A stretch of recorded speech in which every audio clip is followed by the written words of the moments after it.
Mes chers compatriotes, je ne voudrais pas conclure sans remercier à nouveau tous ceux qui m'ont envoyé leurs vœux de prompt rétablissement après mon opération au cœur. J'ai été fort sensible à ces multiples manifestations de sympathie. Maintenant que les médecins m'ont rendu une excellente santé, je me réjouis de pouvoir continuer à vous servir pendant de nombreuses années encore.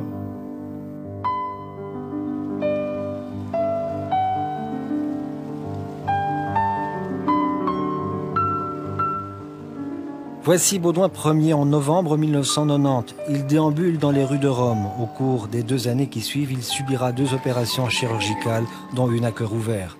Mais le roi reprendra très vite ses activités à un rythme soutenu. Les voyages officiels se succèdent, ici, aux Pays-Bas, chez la reine Béatrix et le prince Klaus. On voit un souverain dont la santé et le moral semblent au beau fixe. Un peu plus tôt, sa visite à François Mitterrand est un succès complet. L'Élysée, un endroit familier pour le roi Baudouin, qui a déjà côtoyé 6 présidents français depuis son accession au trône. Un souverain que l'on voit de plus en plus souvent au début de ces années 90. Un roi qui arpente le tarmac de Zaventem, impatient de retrouver la reine Fabiola, de retour de Genève. Baudouin reçoit beaucoup durant ces mois. Le voici en grande conversation avec les plus hautes autorités de l'OTAN. On accueille Charles d'Angleterre aussi, de passage à Bruxelles. Le prince Philippe, le successeur présomptif, est mis en avant. Ce jour-là, Baudouin semble toutefois marqué par la fatigue.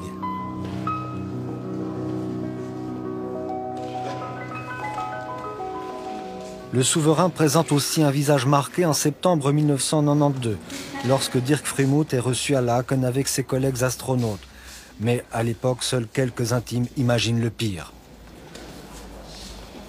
J'entends encore au téléphone la voix d'un homme dont la santé est profondément altérée et qui est épuisé, à la fois par les soucis de sa charge et par la multiplicité des épreuves chirurgicales qu'il vient de subir. Et cette voix, aujourd'hui encore, je l'entends comme un adieu. Cet adieu, Baudouin le fera le 21 juillet 1993.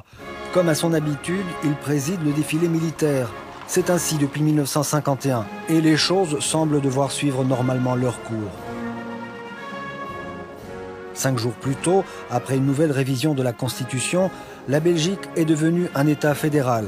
Le roi continue à assurer son rôle de chef des armées, même si depuis la Deuxième Guerre mondiale, le chef de l'État ne dirige plus personnellement les opérations militaires. Baudouin porte toujours avec fierté son grand uniforme de lieutenant général de la force terrestre et assume une présence régulière auprès des troupes.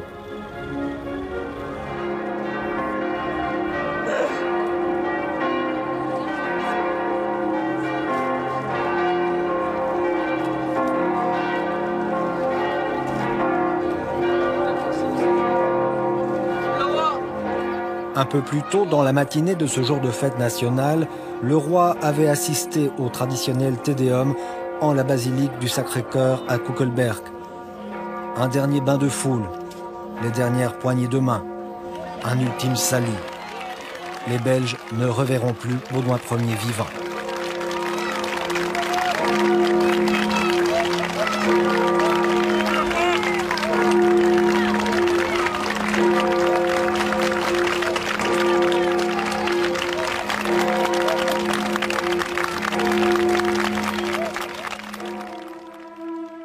Dès le lendemain, le roi et la reine arrivent dans leur résidence espagnole de Motril, près de Grenade. La chaleur y est torride. Au programme de ces quelques jours de vacances, promenade, natation et lecture. Tout se déroule paisiblement jusqu'à ce dramatique 31 juillet. C'est l'officier d'ordonnance à Motril qui m'a téléphoné en début de soirée, ce samedi, et il m'a dit que le roi avait été saisi d'un grave malaise et qu'on essayait de le réanimer et qu'il me tiendrait au courant du suivi de cette intervention médicale. Je crois qu'environ une demi-heure plus tard, il m'a annoncé le décès du roi. C'est au château de Laeken que la nouvelle parvient en premier lieu. Les collaborateurs du roi essayent de joindre les membres du gouvernement. Une tâche difficile à une époque où n'existe pas encore le téléphone portable. Ma femme m'appelle en me disant « Le chef du cabinet du roi veut te parler ». Étrange, un samedi soir, 31 juillet, tout était prêt pour partir en vacances le lendemain, tout était dans le coffre de la voiture. Et je rentre, il n'est pas tard, il est 9h, 9h15, 9h30, et le chef de cabinet du roi m'annonce que le roi a eu une attaque cardiaque assez grave et qu'on craint le pire. Et ne sais-tu pas où est le Premier ministre? Et je savais que le Premier ministre allait, comme à son habitude d'ailleurs, à un match de football à Bruges, et on cherche tous les numéros de téléphone pour toucher le Premier ministre. Et sur ces entrefaites, une demi-heure après, le chef de cabinet du roi confirme le décès du roi Baudouin. Vous savez, j'étais à Bruges à un match de football. Et en même temps, le ministre des Finances était occupé à négocier un réaménagement de ce qu'on appelait le serpent monétaire dans le temps, ce qui pouvait amener à une certaine dévaluation du franc belge. Et donc, j'avais averti qu'on pouvait me téléphoner. Et donc, vers quart d'heure avant la fin du match, effectivement, on m'appelle et tout le monde dans la tribune croyait que le franc s'envolait. C'était par contre le chef de cabinet du roi disant que le roi avait un grave problème de cœur et que bon, il tenait à m'en avertir et qu'il me tiendrait au courant. Alors je lui ai dit bon ben je vais vous retéléphoner immédiatement après le match. Après le match, j'ai essayé effectivement de retéléphoner, mais pas moyen de rentrer. Donc j'ai immédiatement pris la voiture et je suis rentré à Bruxelles. Et quand je suis arrivé chez moi, ma fille me donnait déjà toute une série de gens qui avaient essayé de m'atteindre. Et donc je me rendais compte à ce moment-là que le roi, effectivement, était mort, ce qui m'a été confirmé dès mon premier coup de fil. Le téléphone sonne dans la voiture. Et c'est Louis Tobak, qui était ministre de l'Intérieur, et qui me dit, voilà, le roi vient de décéder. Il faut venir immédiatement à Bruxelles parce qu'il y aura, vers minuit, une réunion du Cairn. J'étais tout à fait consterné parce que s'il y avait quelque chose que je n'aurais jamais pu m'imaginer, c'était bien cette nouvelle-là. Seuls les collaborateurs du palais et quelques responsables politiques connaissent à ce moment l'information. Pourtant, la rumeur s'est déjà propagée en Espagne. Les médias belges vont alors très vite être mis au courant. J'étais dans ma chambre à coucher, un pied dans le lit et l'autre pied encore au sol, quand le téléphone a sonné. Et c'est via notre correspondant Christian Gallois, dont l'épouse travaillait pour une agence de presse espagnole, que nous avons été prévenus un tout petit peu, un quart d'heure, 20 minutes avant minuit. D'abord, c'est un solide juron pour se dire « c'est pas vrai, pas à cette heure-ci », parce que pour la télévision, c'est très compliqué d'embrayer au milieu de la nuit. Et le deuxième réflexe, il est immédiatement professionnel. C'est vérifier au plus vite, auprès du palais, auprès d'un ministre, enfin auprès de quelqu'un qui est une source fiable, si l'information est exacte ou pas, et c'est ce que j'ai fait. Avant minuit, nous étions sûrs que Baudouin était décédé, et la machine s'est mise en route.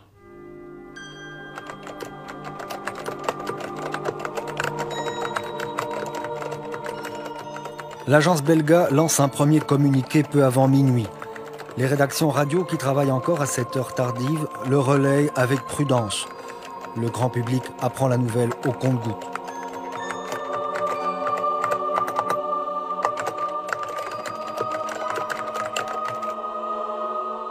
En pleine nuit, au 16 rue de la Loi, Jean-Luc Dehaene préside le premier conseil des ministres. Un cabinet restreint rassemblant les vice-premiers ministres et le ministre de l'Intérieur. Également présent, Jacques Van Ypersel de Striou, le chef de cabinet du roi. Qu'est-ce qu'on fait? On s'arrache les cheveux, on est prostré, on est triste? Pas prostré, triste sûrement, surpris, on échange, c'est pas possible. Est-ce que tu avais des informations? Est-ce qu'il y avait des inquiétudes? Non, il n'y en avait pas. Il n'y en avait pas. On partait tous sereins à cet égard-là, en tout cas en vacances. Et pas prostré parce que il fallait le dire à la population, il fallait s'inquiéter de l'avenir immédiat, c'est-à-dire l'organisation des jours qui allaient suivre. Le roi devait revenir en Belgique, il fallait permettre à la population de lui rendre hommage, il fallait organiser les funérailles, et il fallait penser, bien entendu, à la succession. Et c'est donc de tout cela que l'on a parlé entre 23h et 5h du matin. Entre Motril, Laken et la rue de la Loi, les contacts sont ininterrompus. À l'extérieur, petit à petit, la nouvelle de la mort du roi se répand parmi les Belges encore éveillés. Pour autant que je me souvienne, on a ouvert l'antenne à 6h, avec un journal, et il y avait déjà des premières réactions de gens qui avaient entendu la radio en pleine nuit. C'est d'ailleurs très, très curieux la manière dont une nouvelle se répand. Je ne sais pas ce qui se passe dans les foyers, mais la radio chez nous a dû donner la nouvelle un peu après minuit. Et bien le matin, à 5h, il y avait déjà des gens dans les rues, certains devant le palais, qui venaient rendre hommage au roi décédé.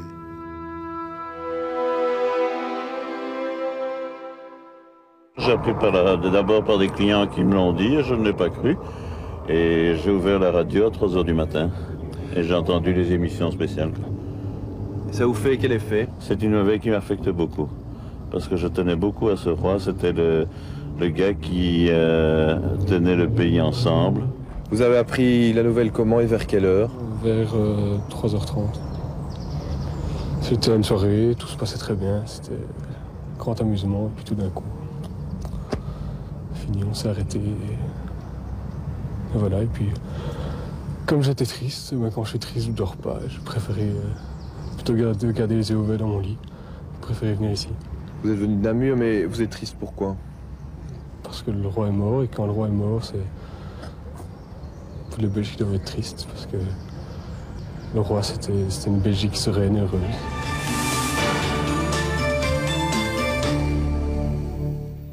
Bonjour à tous, vous connaissez la nouvelle si vous êtes avec nous pour la première d'une longue série d'émissions spéciales du journal télévisé. Le roi est décédé hier soir d'un arrêt du cœur. Il allait avoir 63 ans le 7 septembre prochain. C'est en Espagne, dans la propriété Astrida de Motril, à 70 km de Grenade, que le souverain se serait senti mal hier soir vers 21h, 21h30. Au petit matin, les ministres presque au grand complet sortent d'un conseil de gouvernement où ont été prises les premières décisions relatives au décès du roi Baudouin. J'avais fait sortir ce qu'il y avait comme archive enterrement de roi. Il y avait bien 40 ans, mais enfin, il y avait quand même... Et là-dedans, j'ai retrouvé le moniteur de cette période-là, qui était en fait un journal, qui était un scénario parfait pour tout ce qui devait se faire. Et une des choses que l'on voyait là-dedans, c'est qu'il fallait une déclaration officielle dans laquelle on annonçait aussi qu'il était le successeur.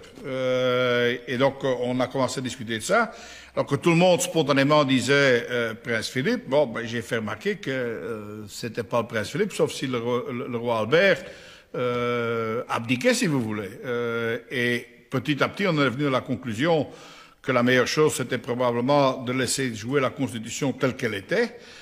Et j'ai eu ce soir-là un premier coup de fil avec le prince Albert pour lui dire que ça, c'était le souhait des vice-premiers et pour prendre rendez-vous le lendemain à Motril pour définitivement mettre les choses au point. On avait pensé que le roi Baudouin allait encore régner pendant de nombreuses années et on voyait de plus en plus le prince Philippe se préparer à une tâche qui allait peut-être être la sienne. Et donc personne n'avait pensé de nouveau que le roi Baudouin allait nous quitter aussi vite. Et donc, le prescrit constitutionnel est clair, et il suffisait que le prince Albert accepte l'application de la Constitution pour devenir roi quelques jours après. Sur le tarmac de Melsbrook, les préparatifs vont bon train. Un Boeing 727 de la force aérienne se prépare à rejoindre l'aéroport de Grenade, proche de Motril. À son bord, le Premier ministre, le ministre de la Justice ainsi que le grand maréchal de la Cour. Le dimanche matin, il fallait se rendre le plus vite possible à Motril. Il fallait donc l'équipe des pompes funèbres, parce qu'il fallait embaumer le corps. Et nous avons atterri à Grenade, où nous attendait le chauffeur du roi, un ancien chauffeur du palais, qui devait nous conduire avec un vieux minibus à Motril. Mais cet homme, il était écrasé de chagrin au point qu'il ne tenait pas la droite de la route, qui zigzaguait de gauche à droite, et que très vite, il avait perdu l'escorte que la garde civique avait mis à sa disposition pour nous conduire à Motril. Et finalement, nous sommes donc arrivés à Motril, où la reine était là, Fabiola, très digne. Elle avait déjà donc accepté la mort de son mari. Elle songeait aussi à ce qui devait se passer dans les jours qui allaient venir. Tout comme au palais de Bruxelles, les premiers bouquets sont déposés devant les grilles de Laken. À ce moment, beaucoup ignorent encore la nouvelle de la mort du roi. Oui, il est décédé cette nuit, crise cardiaque. C'est dommage. Oui, hein. Je n'ai pas attendu. Oh là là. De son côté, la presse écrite a très vite fait paraître des éditions spéciales détaillant l'événement survenu la veille. Pendant ce temps, de plus en plus de personnes convergent spontanément vers le palais de Bruxelles.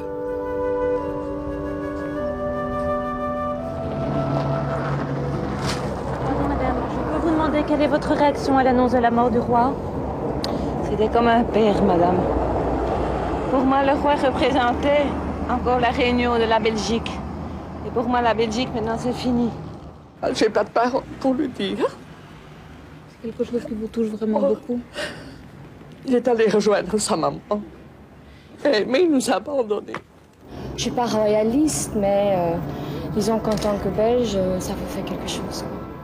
Une émotion spontanée s'empare du pays, un phénomène pas si étonnant à la mort d'un roi qui est resté 42 ans aux côtés de la population.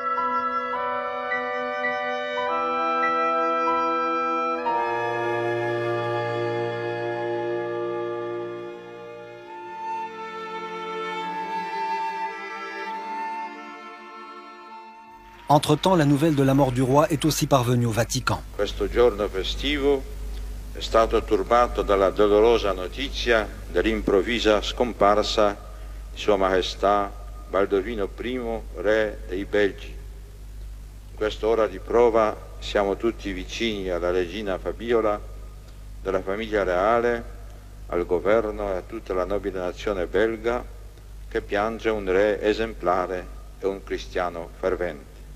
Che il Signore gli conceda il premio dei giusti. Quiescat in pace.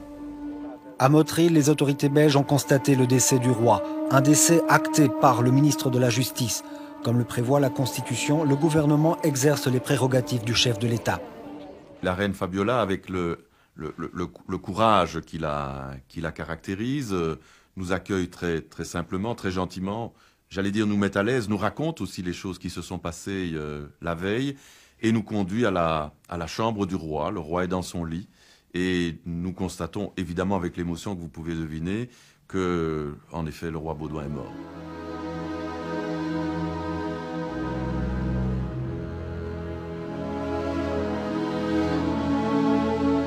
Bien entendu, on dit le ministre de la Justice doit être le témoin de la mort du roi. C'est pas à cela que vous pensez à ce moment-là.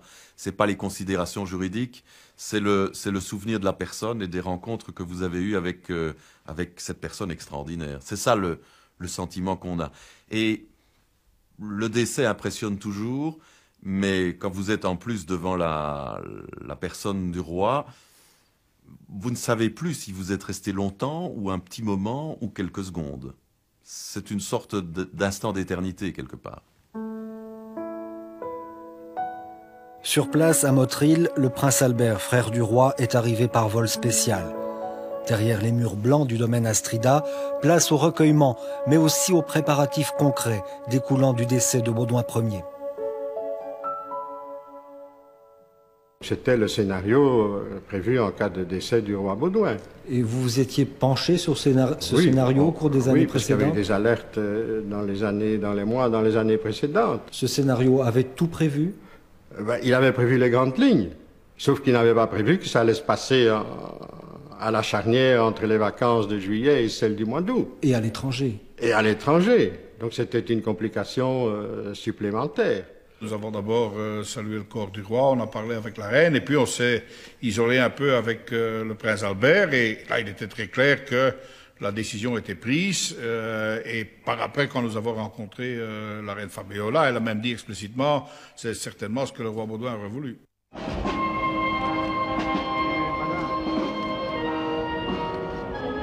Le prince Albert, la reine Fabiola, Juan Carlos et Sophie d'Espagne, tous suivent lentement le cercueil du roi recouvert du drapeau belge.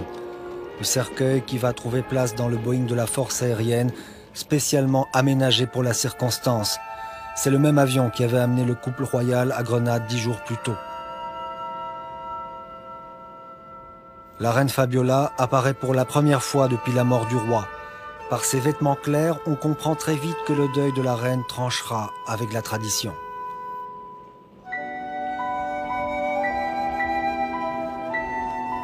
Le roi d'Espagne et son épouse auront été présents auprès de la reine et du prince Albert tout au long de ce dimanche 1er août 1993. Les autorités espagnoles qui mettront tout en œuvre pour faciliter le rapatriement du corps du souverain défunt.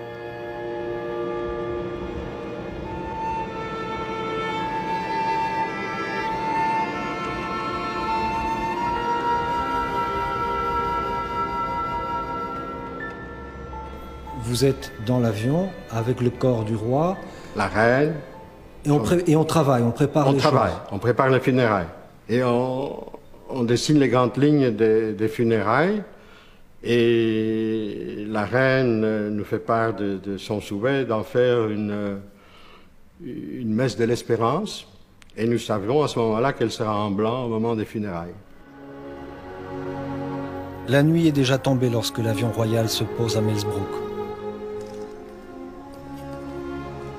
Alors qu'un détachement de la force aérienne monte à bord de l'appareil, les plus hautes autorités du pays sont alignées pour présenter leurs condoléances à la reine et au prince Albert.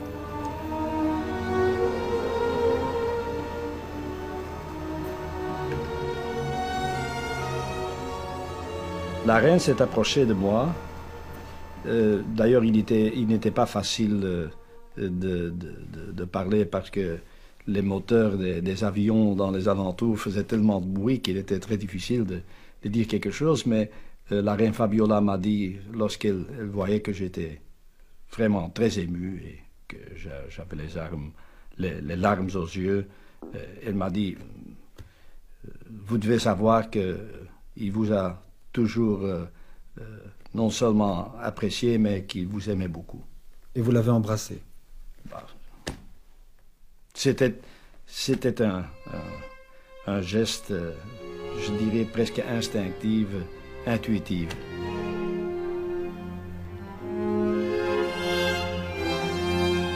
Le cercueil du roi arrive sur la passerelle.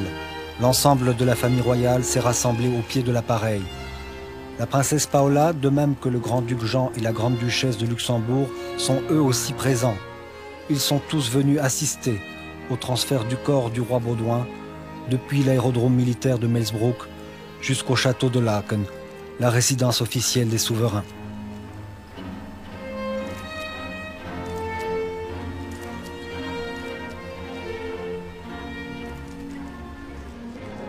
Devant les grilles du château royal, une foule compacte et recueillie accueille Baudouin Ier au moment où le roi défunt rentre pour la dernière fois chez lui.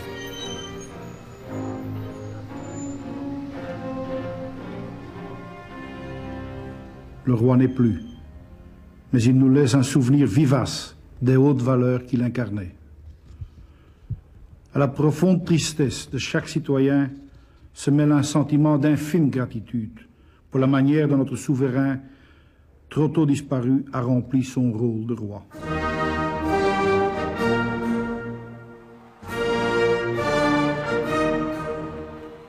Ce rôle de roi, Baudouin l'avait débuté plus de 40 années auparavant.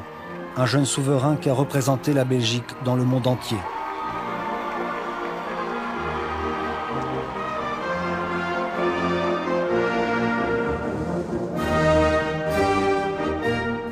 Baudouin, roi des Belges, mais aussi souverain du Congo, une colonie qu'il disait alors indissociablement liée à la Belgique.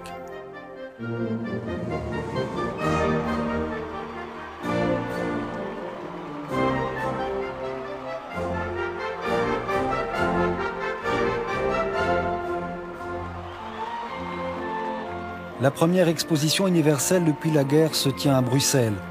En cette année 1958, les regards du monde entier se tournent vers la Belgique et son jeune roi. Ce sont des multitudes d'images du roi défunt que l'on pourrait avoir. Et la première est nécessairement celle de ce grand jeune homme très réservé, sortant à la fois de l'adolescence et de l'exil, et par devoir et sans joie, étant obligé de reprendre de son père la charge royale que celui-ci lui abandonnait.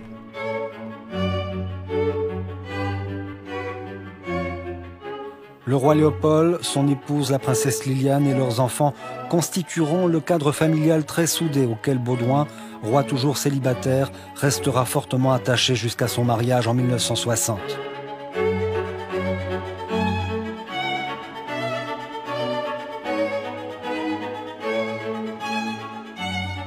Dix ans plus tard, c'est un autre visage, moins tendu, entièrement heureux à partir de son mariage avec la reine Fabiola, et donnant le témoignage extérieur de leur bonheur.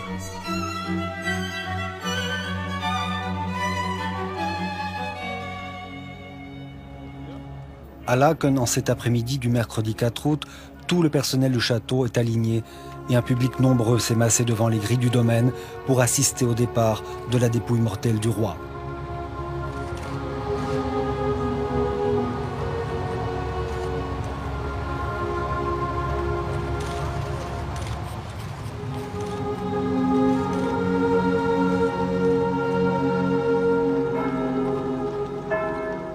Le cortège funèbre, encadré par l'escorte royale motocycliste, va traverser la ville pour rejoindre le palais de Bruxelles, où le corps sera exposé pendant 2 jours.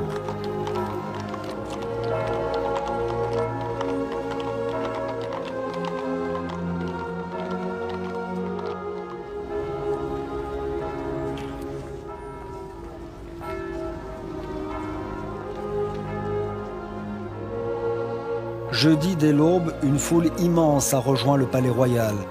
Elle s'étend presque à perte de vue. Toutes les artères qui aboutissent à la place des palais sont noires de monde. On parle de marée humaine. On s'attendait à une grande affluence, mais pas à celle que nous avons vécue, puisque ce sont des centaines de milliers de personnes qui ont commencé à défiler au palais. Il n'y avait pas de précédent, si ce n'est que celui du roi Albert et de la reine Astrid, Albert Ier en 1934 et 1935. Les anciens combattants seront les premiers à s'incliner devant la dépouille du roi. Parmi eux, des vétérans des 2 guerres mondiales. J'ai appris la mort du roi Albert de la même façon le matin en me levant. Et le vide s'est fait comme s'il s'est fait maintenant. Vous avez l'impression de revivre la même chose? Oui, exactement les mêmes sentiments. La perte. La fois passée, c'était d'un père, maintenant je perds un enfant.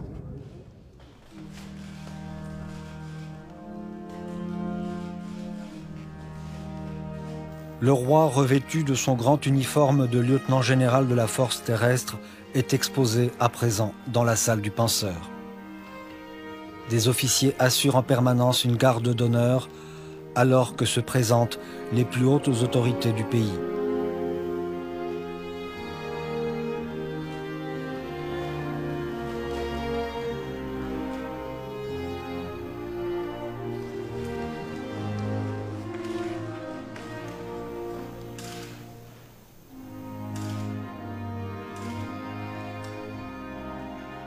Il aura été parmi les personnages que j'aurais rencontrés dans ma vie, un de ceux qui donnaient le plus et dont on recevait le plus.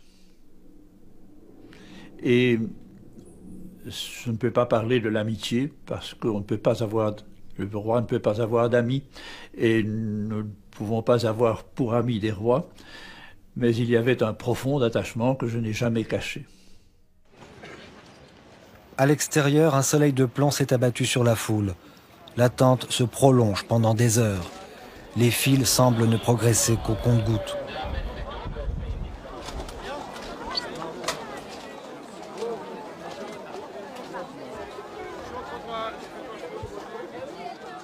Je pense que toutes ces heures ne sont pas perdues en regard à tout ce que le roi a fait pour nous.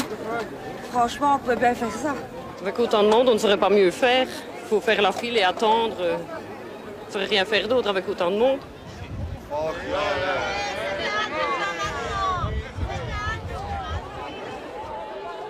Nous sommes ici depuis 7h moins 20 ce matin. Il n'y a strictement rien qu'avant. C'est des gens qui passent en priorité sans aucune explication. Monsieur est handicapé, on n'en tient absolument pas compte. Les enfants sont écrasés.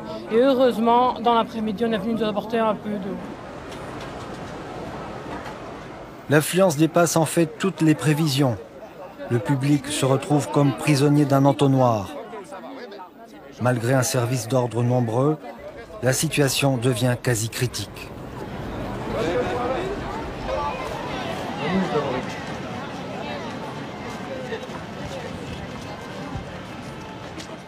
On ne voit pas où est la pagaille. Hein, c'est-à-dire que les gens doivent attendre vraiment très très longtemps, ils se plaignent, il y a des cohues. 10 millions de Belges veulent venir. On passe pour le moment sur 3 lignes. Il n'y a pas moyen de faire passer une 4e ligne et on ne peut plus s'arrêter. Donc que voulez-vous qu'on fasse de plus? La SNCB nous communique les heures de départ des trains spéciaux. Les grilles du palais de Bruxelles vont rester ouvertes jusque tard dans la nuit. Mais malgré cela, la foule ne cessera de croître. Vous pouvez sortir par ici, madame. C'est pas C'est pas pareil. Ah oui, madame. On a fait 130 km pour venir et on ne prend qu'à 2 heures au matin. Qu'est-ce qu'on va faire, nous, jusqu'à 2 heures au matin? Et on dit à la télévision, c'est jusqu'à 3 heures. Pourrais-je avoir votre attention un instant, s'il vous plaît? Nous sommes obligés d'arrêter la file à cet endroit. La dernière limite pour les visites sont 3 heures cette nuit. Par respect pour Sa Majesté le Roi. L'argument du respect ne nous tient pas à inventer autre chose quand même. À un certain moment donné, on ne savait pas comment on allait maîtriser ce flot de personnes parce que normalement, la nuit, on devait faire la toilette de la dépouille, on devait fermer le palais pour assurer un entretien normal de la pièce où il se trouvait. Donc on a dû allonger les temps de visite jusqu'à tard dans la soirée. Je me rappelle qu'à un certain moment, la reine Fabiola, devant l'émotion de la foule, alors qu'elle aurait souhaité descendre, se mélanger au public, on a dû lui dire « Madame, il va mieux que vous apparaissiez au balcon pour saluer votre peuple ». Et c'est ce qu'elle a fait.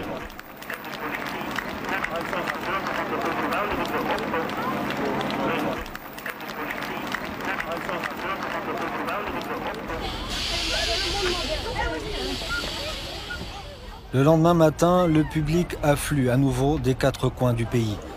Et cela malgré une place des Palais toujours saturée. Une place des Palais où les hommages au roi prennent parfois des formes aussi insolites qu'émouvantes.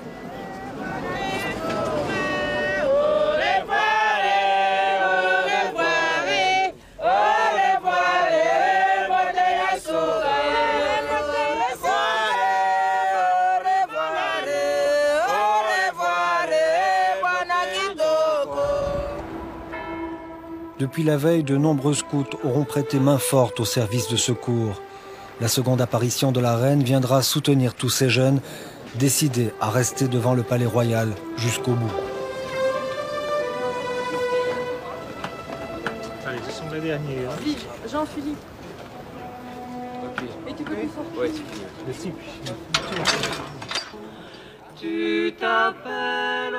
En 16 heures, dans la cathédrale des Saint-Michel et Gudule, les préparatifs de la cérémonie funèbre se sont poursuivis sans discontinuer. Travaux de décoration et répétitions musicales étant menés de front. Des répétitions auxquelles participent les musiciens les plus renommés du royaume.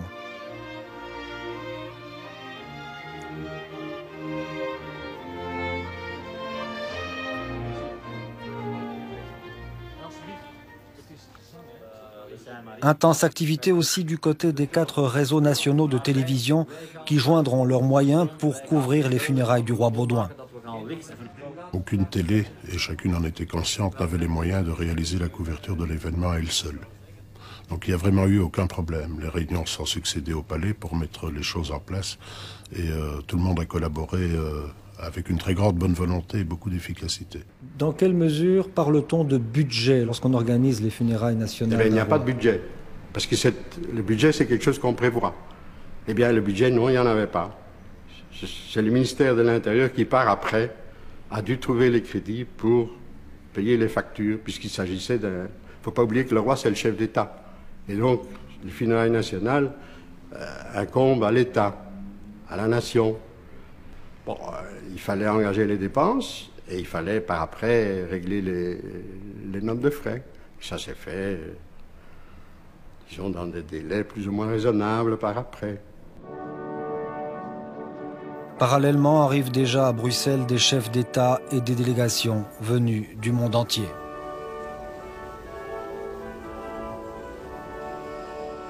L'empereur Akihito, ami personnel du roi Baudouin, a tenu à être présent. C'est la première fois qu'un souverain japonais assiste à des funérailles à l'étranger. Ici, le prince Mohamed, héritier du trône du Maroc.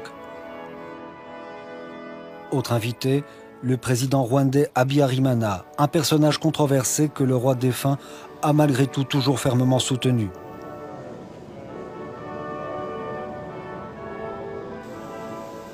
Se succèdent aussi le président Mitterrand pour la République française, le roi Juan Carlos et la reine Sophie d'Espagne, Béatrix des Pays-Bas, ainsi que la reine d'Angleterre et le duc d'Édimbourg, qui portent en écharpe non pas le grand cordon de l'ordre de Léopold, mais le grand cordon de l'ordre du Léopard, haute distinction zaïroise, une erreur due à un mauvais classement alphabétique de ces nombreuses décorations étrangères.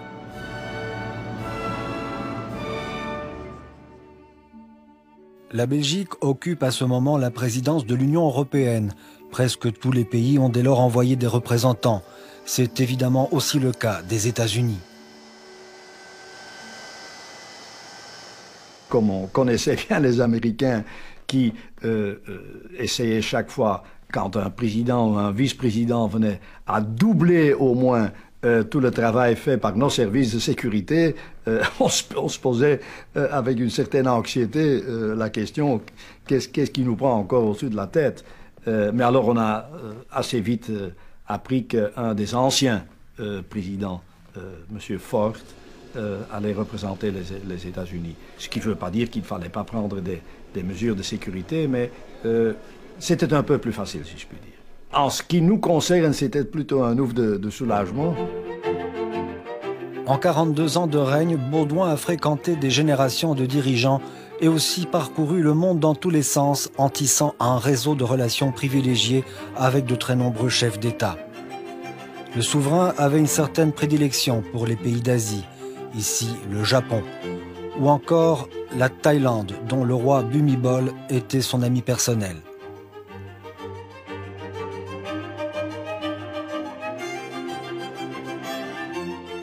Des liens étroits aussi avec l'Afrique et l'ancienne colonie, même si en 1993, les relations avec le maréchal Mobutu étaient entièrement rompues.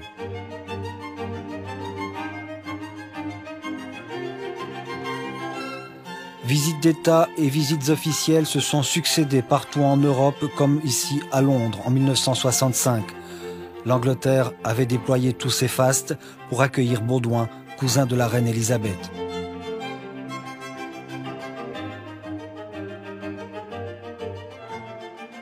Le roi en France aussi, alors la France du général de Gaulle. Ce samedi 7 août, le soleil est radieux. Bruxelles est plongée dans un étrange silence. Les têtes couronnées proches du roi défunt sont au palais, debout, devant le cercueil de Baudouin Ier. les plus hauts gradés de l'armée belge, assurent la dernière garde d'honneur.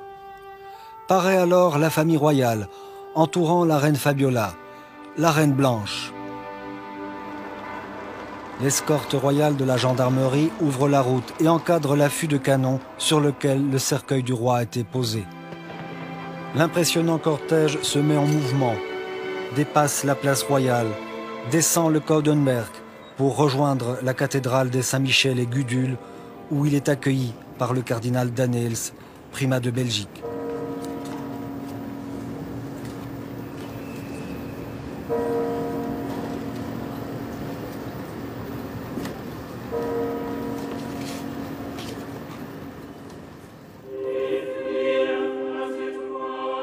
Dans la nef centrale, les invités attendent l'entrée du corps et le début de la cérémonie religieuse. Une cérémonie que la reine a orchestrée elle-même, parfois jusque dans les détails.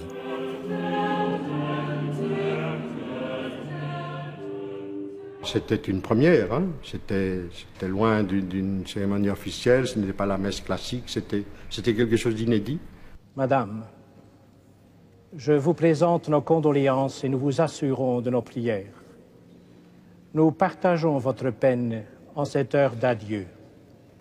Nous vous remercions respectueusement pour toute l'affection dont vous avez entouré notre roi durant tant d'années. Comme épouse, vous avez le don de la mémoire du cœur. Nous vous confions donc la tâche de garder vivante parmi nous la mémoire du roi Baudouin.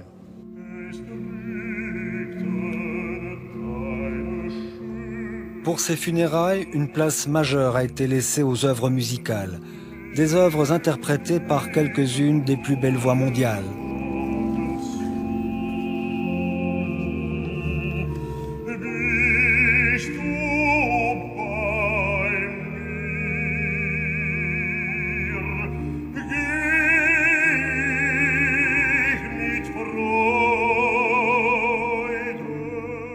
J'avais conseillé de demander le baryton Van Damme pour chanter une partie de la messe.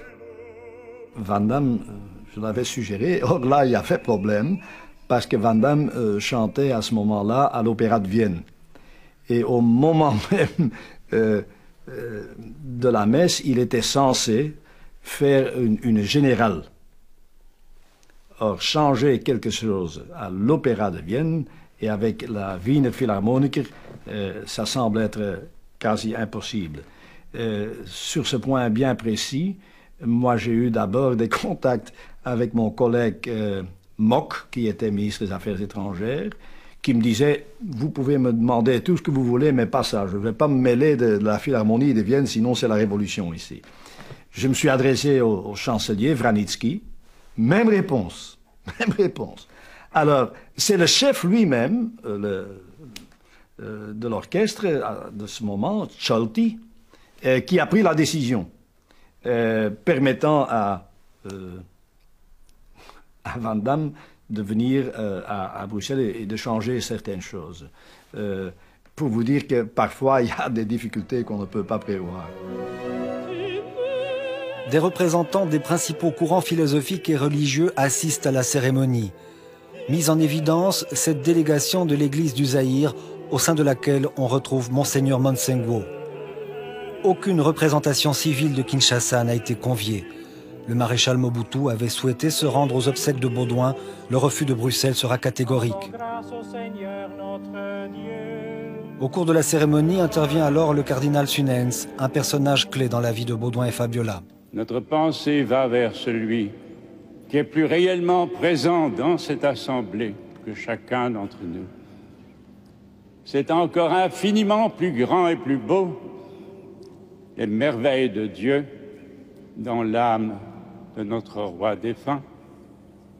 Que le secret du roi soit gardé, nous dit l'Écriture. Un jour viendra où toute sa dimension sera connue dans le monde. Merci Seigneur, recevez-le dans votre joie et dans votre gloire, et pour chacun d'entre nous, qu'il soit plus présent que jamais. Le cardinal Sunens créera l'événement en parlant de ce secret royal. Dans un livre paru par la suite, Il décrira toute la piété, l'engagement hors norme du roi dans ce qu'on appelle le renouveau charismatique. Un roi que l'on savait très pratiquant, mais dont l'opinion publique ne mesurait pas encore parfaitement le mysticisme exacerbé. Notre Père, qui es aux cieux. Les funérailles religieuses de Baudouin Ier ont suscité beaucoup de commentaires, tout comme d'ailleurs la cérémonie civile, tout particulièrement lorsque viendra témoigner une prostituée philippine s'exprimant par la voix du journaliste Chris de Staux. Last year, the king came to see us. We were 5 girls. We cried again, but it were different tears. The king was holding my arm. He listened to me. Only the king listened to us, and he was shocked.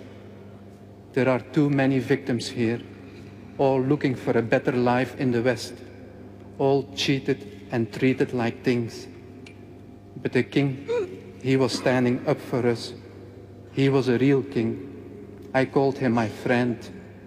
La reine savait très bien ce qu'elle voulait et je ne voyais aucune raison pour laquelle on empêcherait la reine, dans ce moment douloureux pour elle, de ne pas organiser la cérémonie telle qu'elle la voyait. On s'est dit, si cela répond aux vœux du roi, ben, il faut le faire. En plus, on savait son intérêt pour ce genre de questions. Lors de cette cérémonie, la Belgique a sans doute découvert le roi Baudouin sous un angle particulier. Une cérémonie en guise de point d'orgue, d'une semaine de deuil qui aura marqué tout un pays. C'est un moment extrêmement prenant. Vous vous sentez quelque part le représentant de toute une population qui pleure un roi qu'on aimait bien.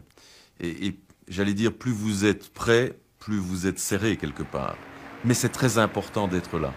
Et de se dire que le roi Baudouin méritait tout cet hommage, méritait toute cette organisation, et que bien entendu, comme un de ses ministres, on se devait d'être là avec lui jusqu'à la dernière seconde.